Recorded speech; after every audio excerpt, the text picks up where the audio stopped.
So if you're having issues with your central boiler on seemingly not getting the air that it's supposed to, if it's not reaching its operating temperatures that it's supposed to, if you're looking down into the bottom where the blast chamber is and it's not getting that nice forced flame that's down there, you got an air supply issue.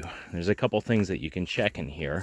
Of course, you got to make sure that, now I have an issue, so I might not be able to see in here all that well, but you got the rails on the side. You need to make sure that those are clean because there's some air holes in those rails. You want to make sure they're not covered up. Sometimes you can even get them covered up with logs and sticks. But if you're having a hard time coming up to temp, your blower motor assembly and your blower panel, if you take off all the screws and access this, these are your little air chamber regulators, and as it demands for more air, these will lift up and it'll allow the blower motor that's blowing air into this chamber to force air into the system. Well, usually once a year, what I have to do with my central boiler is I have to take, there is a little hose clamp back here, or a good size hose clamp. It's probably a 2 or 3 inch.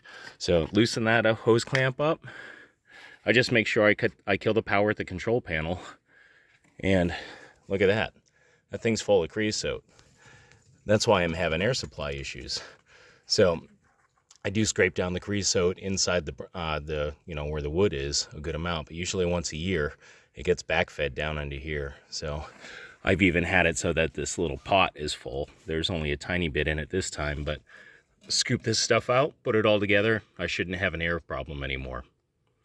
So check that if you're having problems with your air supply in your central boiler. And that's how it should look in your burn chamber.